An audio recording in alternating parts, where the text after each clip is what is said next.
This is the Big O Show. This is the Big O Show. All righty. How you doing, my brother? Good morning, sir. Doing good. How are you doing? Very good, my man. Very good. Getting ready for this weekend. Catch a little football, college, and the pros. Since we've got the playoffs going on, and it's interesting. You know, I was talking about this earlier on the show. Oregon is sitting there waiting for their next opponent, obviously, because they've got to wait on the bracket since they're number one. Yep. And Miami never made it to the playoffs. And it's interesting how Dan Lanning made Oregon better. Meanwhile, while Miami won 10 games, it's still kind of deceiving. It's kind of like Mark Richt winning 10 games. You're still kind of a middling team. You're still the same kind of program. And while all the resources are better, really the program hasn't grown to where you need it to be. And it's funny because Mario is coming from a place where he had all the resources anyone could possibly ask for. Yeah. And now he comes to a place that finally gave him the resources nobody ever had here. And so it's a very interesting place we're at right now, because Oregon fans upgraded, Miami fans kind of stayed in the same area. Well, I think, to be fair, one thing we need to know is, and you covered it already. Results is what I'm saying. Yeah. Results wise, they've upgraded. Oregon has, and Miami has technically upgraded because this is only the second 10-win season they've had in 20 years. So he did take them back to a Mark Richt benchmark. But you're right. I think ultimately Oregon was in a better place than Miami was when both of those coaches took over. Mario had sort of fixed things from a recruiting perspective. They had, again, top 10 recruiting classes. He got them some really good defensive and offensive linemen, left, some talent there. I think when Mario took over here, it was a little bit more of a different situation because you didn't have the offensive and defensive linemen. And so Mario, I think in 3 years, has upgraded those two spots.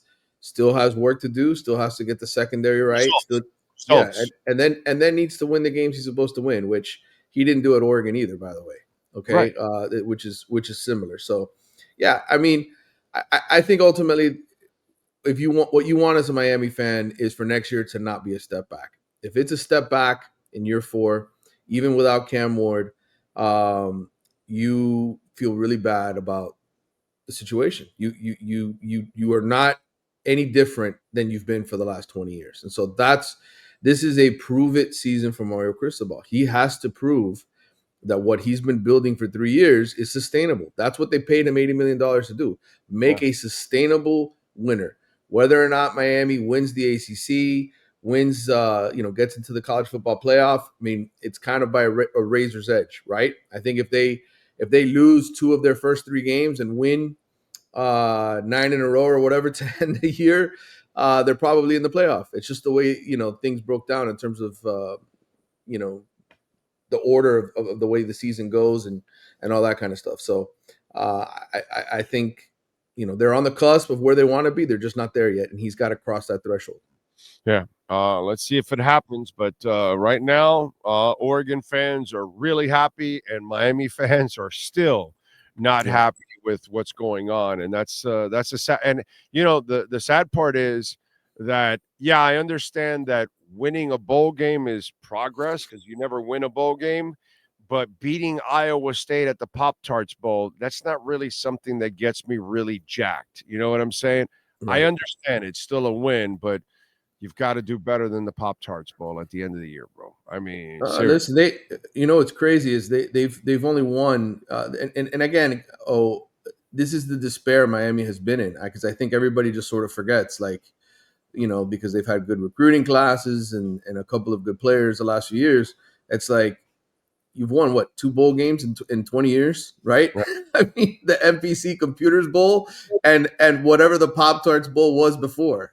That's it. Like, you haven't even gotten to the end of a season and had any sort of momentum where you carry that. So Mario is digging out of a hole. But again, the pressure's on. He had a golden opportunity this year to win this league. Didn't do it. Got to do it next year in my mind. All right. So are we still seeing Cam Ward and everybody play in this bowl game? Is there any chance that stuff is going to start coming up and they're going to make business decisions? Because quite frankly, I have no idea why Cam Ward wants to play this game. It's not going to help his draft status at all. Right. At all. Well, it could. Remember, this is wherever he's set, dude. He might improve it with a postseason bowl game somewhere. He might improve it in the combine. He might improve it in the interviews against Iowa State. His resume is already set in that sense. That's just me, but you go ahead. I agree with you 100%. I mean, Xavier Restrepo has basically come out and said that he's not sure he's going to play in the bowl game. I know Cam Ward has basically said he's going to, but to me, I'm with you. I think some of this might have to do with NIL and getting paid. Like, who knows if that was written into his contract? Hey, the season ends, you still got to go to the bowl game. Maybe he just shows up and plays a quarter or the opening drive and takes his helmet off and says goodbye to the Miami. Who knows if it's just all sort of a fake deal. But you're right. There's no reason for him or anybody with the potential to get drafted to get injured in this game. And so I fully expect we will see Emory Williams in some way, shape, or form, whether or not he starts the game. And I think this will be more about Emory Williams and preparing for 2025 and getting this team ready for the next step. The history is there. Kevin Fagan, Melvin Bratton, okay, Willis McGahee, all right? I mean, the history's there, okay? So, I mean, I know that most of the people nowadays, they just go to Willis McGahee, but there was a guy named Kevin Fagan years ago. And by the way, he ended up having, just like Willis McGahee, a hell of a career. Bratton did not, unfortunately. That injury really ended up costing him never to be able to be the player he could have been in the NFL, which would have been really fun to watch, by the way, because Mel Bratton was a big man that can move. That was kind of weird in those days to have a big running back that could move like that. But, we've seen it. And Restrepo, like, why, dude? No, dude. No. And you're Cam Ward. No. And I'm a UM fan and all that, but you nailed it. I didn't think about the NIL stuff.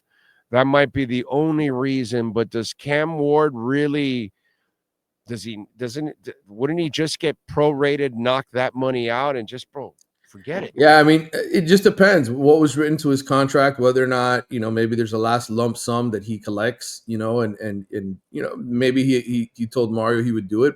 Maybe there's an agreement where he'll show up and do the first drive and then exit the game. I don't know.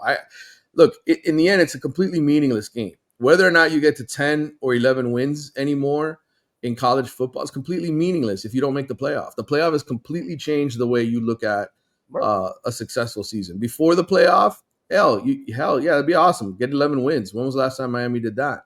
Personally, it does nothing for Cam. It does nothing for Restrepo.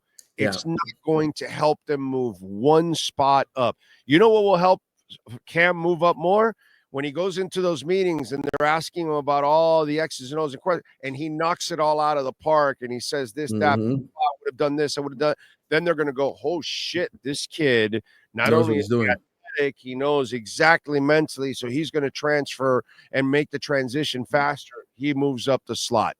He moves up 5 spots. He moves up around whatever the hell it is.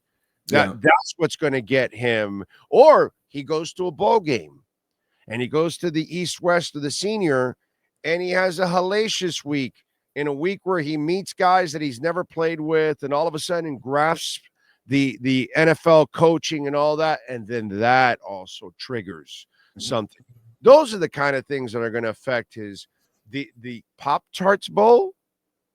Come on, man. Come on, dude. Give me a break. That's just so who else are we looking at besides Cam and Restrepo? Well, I think anybody who's got a chance, like Jalen Rivers, for instance, who's been your starting left tackle, left guard for the better part of the season. Another guy who is going to go to the Senior Bowl. I would expect he's not going to play. I think most of the older guys that have draft hopes, anybody on the defensive line, they got a lot of defensive linemen, young defensive linemen that could use this game for snaps and reps. I think those are the guys you will see sit out. I mean, there's no reason for guys that aren't going to get drafted not to play in their last game. And we know there's a lot of those guys on this team that really have no shot at getting drafted. So I think those guys will play. But I think anybody, that with any sort of potential to get picked would be guys I would say. Yeah, it'll be interesting to see how Cam explains that after, which, again, nobody should bust his balls about that. He deserves to take care of himself, in the process. By the way, how good is Iowa State? What kind of a challenge do you think this is for Miami? Well, they made it to the Big 12 championship game, and I know most people in South Florida don't watch football outside of this neck of the woods, right? Unless it's a championship game or something. We're not real fans down here in terms of college football, paying attention to everything else. So it feels like everybody gets surprised, right? When, what, Iowa State's there? It must be good. They're a good team, good balance. Rocco Becht is their quarterback, second-year guy. Consistent. He's got 2,000-yard receivers. One of them's injured, just not going to play in the game. They were terrible tackling Cam Scatterbo. If you watch the Big 12 championship game with Arizona State, they basically ran all over them. And I think ultimately for Miami, this is sort of the perfect showcase to what kind of team you should be next season, with guys like Mark Fletcher, Jordan Lyle, guys that can carry the football and put up big numbers. And I think I almost don't want Cam Ward to play if I'm a Miami fan, because I want to see what next year is going to look like. I want to see, who can he throw the football to? Zay Horton's in the transfer portal, is probably going to Alabama. He was an important guy that they had plans for next season and went to go make more money at Alabama. And so you have other younger guys, JoJo Trader, for instance, Nikar, guys that are sort of the next generation. That's why this game matters, and I think Miami can win it running the football with some of the offensive linemen they got coming back. They got 4/5 of the offensive line coming back next year. All right, good stuff. Follow him on Twitter at Manny_Navarro. By the way, go to Caneswear, use our code BIG010. You will get 10% off on practically anything in the store, unless it's already cut 50% off. They're not going to give you 10 more, but you can get 10% off. You want to go get a new hat. Whatever it is that you're looking for, go to caneswear.com. If you order over $99, you'll get free shipping. They've got Dolphins, Panthers, Heat, Marlins, InterMiami, and practically anything and everything with the Canes logo at caneswear.com.